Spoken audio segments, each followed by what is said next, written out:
El Niño ప్రభావం అనేది కేవలం ఆంధ్ర రాష్ట్రమే కాదు, యావత్ భారతదేశం ప్రపంచవ్యాప్తంగా కూడా ఉంది. అందులో భాగంగా సివియర్లీ అఫెక్టెడ్ ఏరియాలో మనం కూడా వస్తుంది.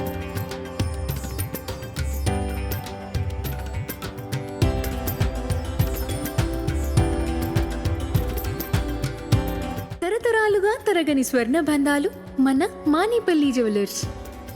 అంటే బాగా ఇబ్బందికరమైన పరిస్థితులు, వర్షాభావ పరిస్థితుల్లోకి మన ప్రాంతం కూడా, అంటే కదిరి నియోజకవర్గం కూడా ఉండబోతోంది, జిల్లా కూడా మొత్తం కూడా ఉండబోతోంది, రాష్ట్రం కూడా ఉండబోతోంది. దీని మీద మొన్నటి రోజున జరిగినటువంటి వర్షాకాల అసెంబ్లీ సమావేశాల సందర్భంగా కూడా చర్చ కూడా జరిగినటువంటి పరిస్థితులు. అంటే ఎంత తీవ్రత ఉందో ఒకసారి ప్రజలు అర్థం చేసుకోవాలని చెప్పేసి కోరుతా ఉన్నాం. మరి ఇటువంటి పరిస్థితుల్లో ప్రభుత్వాలకు కూడా ఒక బాధ్యత ఉంది. వస్తున్నటువంటి పరిస్థితులు ఎదుర్కోవడానికి సమాయత్తం కావాలా, ప్రజల్ని ఇబ్బందులకు గురి కాకుండా చూసుకోవాల్సిన బాధ్యత కూడా ప్రభుత్వాల మీద, ప్రభుత్వంలో పనిచేస్తున్నటువంటి ప్రజాప్రతినిధులైనటువంటి మా మీద, అధికార యంత్రాంగం మీద ఎప్పుడు కూడా ఉంటుందనే ఆ బాధ్యతను నిర్వర్తించాలనే ఆలోచనతోనే ఈరోజు కూడా హెచ్ఎన్ఎస్ఎస్ వారితో కావచ్చు, ఇరిగేషన్ వాళ్ళతో కావచ్చు, ఆర్డబ్ల్యూఎస్ వాళ్ళతో కావచ్చు ఒక సమావేశం నిర్వహించడం జరిగింది. దాన్ని చూచాయిగా మీ అందరికీ తెలియజెప్పాలనే ఒక ప్రయత్నమే ఈ పత్రికా సమావేశం నిర్వహిస్తున్నాం. ఈ రోజున గతంలో మనము హంద్రీనీవా ద్వారా నీళ్ళు ఇవ్వగలిగిన దాంట్లో ఏవైతే మైనర్ ఇరిగేషన్ ట్యాంక్స్ ఉన్నాయో వాటిలో కొద్ది వరకు సీజీ ప్రాజెక్టు కూడా, పెడబల్లి ప్రాజెక్టులో కూడా దాదాపు అక్కడ 70% నీళ్ళు ఉన్నాయి. ఇంకా చెరువుల్లో కూడా అక్కడక్కడ నీళ్ళు ఉన్నాయి, ఏవైతే చెరువులు మనం గతంలో నీళ్ళు ఇచ్చున్నాం అక్కడ. కానీ భూగర్భ జలాలు అయితే అడుగంటిపోయేటువంటి పరిస్థితులు ఇప్పుడిప్పుడే మొదలవుతున్నటువంటి పరిస్థితులు మీరు అందరూ అర్థం చేసుకోవాలని చెప్పేసి కూడా కోరుతాను. రాజకీయాల్లో దాదాపు 25 సంవత్సరాలు ఉన్నాయి ఈ నియోజకవర్గంలో. ఎప్పుడైతే రాజకీయాల్లో మొదట్లో నేను రాజకీయాల్లోకి వచ్చిన రోజున్న పరిస్థితులు చాలా తీవ్రంగా ఉండే తాగునీటి ఎద్దడి.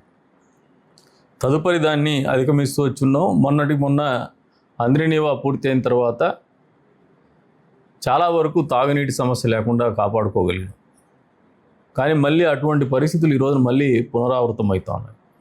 తాగునీటికి తీవ్రమైనటువంటి ఇబ్బంది వస్తూ ఉంది. స్లోగా బోర్ వేస్తే వెంటనే ఓ వారానికి మళ్ళీ ఆ బోర్లో నీళ్లు పడినాయని వాళ్ళు సంతోషపడిపోయేసి మీడియాలో పెడుతున్నారు. వారానికి మళ్ళీ ఆ బోర్లు ఎండిపోతున్నటువంటి పరిస్థితి.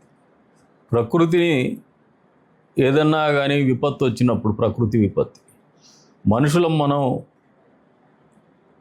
దాన్ని నివారించలేం. కానీ దానికి అనుగుణంగా మన జీవితాల్లో కొన్ని మార్పులు చేసుకోవాల్సినటువంటి అవసరం ప్రతి ఒక్కరిలో కూడా బాధ్యతగా ఉంటుంది, సామాజిక బాధ్యత. అందులో భాగంగానే అందరినీ కూడా కోరుతున్నాం, రైతాంగాన్ని కూడా బోర్లు వేయడం మానేసేయండి. మీరు ఆశ కొద్ది బోర్లు వేస్తారు కానీ ఆ ఒకవేళ నీళ్లు పడినా దాంట్లో మీరు అప్పుడే గొడవలు కూడా మొదలైనాయి రూరల్ ఏరియాలో. గత 10 సంవత్సరాలు లేవు, 10-15 సంవత్సరాల్లో మళ్ళీ ఇప్పుడు మొదలవుతూ ఉన్నాయి. ఎందుకంటే తీవ్ర నీటి ఎద్దడి ఉంది. కొంతమందికి అవగాహన రాహిత్యంతో పంట పెట్టినాము, పంట ఎండిపోతుంది, లేదంటే పక్కనోడు వేస్తున్నాడు నాకేసుకుంటాననే ధోరణికి వచ్చేస్తున్నారు. ఈ రకమైనటువంటి ఆలోచన ధోరణి రైతాంగం కూడా విడనాడమని చెప్పేసి వాళ్ళందరినీ కూడా 2 చేతులు జోడించి మరీ ప్రార్థిస్తున్నాం. ఇది మనందరికి వచ్చినటువంటి విపత్తు. ఇది మనం అందరూ సమిష్టిగా ఆలోచన చేసి దీన్ని పోరాడగలిగితేనే ఈ విపత్తు నుంచి బయటపడతాం. మొదటి ప్రాధాన్యత మనకు తాగునీటి గురించే ఉండాలి. ఈ ఎల్నినో అనేది గతంలో మాదిరి కూడా ఎల్నినోలో వచ్చినాయి సో మెనీ టైమ్స్. కానీ ఇంత తీవ్రమైనటువంటి ఎల్నినో, సుదీర్ఘమైనటువంటి ఎల్నినో వరుస క్రమంలో ఒక క్యాలెండర్ ఇయర్లోనే మనం వేసవి నుంచి బయటపడుతున్నాం, వర్షాకాలం మొదలవుతుంది అనుకుంటే వేసవి కాలాన్ని కంటిన్యూ అవుతున్న పరిస్థితులు మనం చూస్తున్నాం. కానీ అక్కడ వర్షాకాలం మొదలైనటువంటి పరిస్థితులు మనకు కనపడలే. కాబట్టి ఇటువంటి విపత్కరమైనటువంటి పరిస్థితులు ఎదుర్కొనే క్రమంలో ఇంకా విఘ్నత కలిగినటువంటి ముఖ్యమంత్రి ఉన్నారు, విఘ్నత కలిగినటువంటి ప్రభుత్వం ఉంది. కాబట్టి కొద్ది వరకైనా మళ్ళీ తాగునీటి సమస్య లేకుండా ఆలోచన చేసేటువంటి పరిస్థితుల్లో ప్రభుత్వాలు ముందుకు పోతా ఉన్నాయి.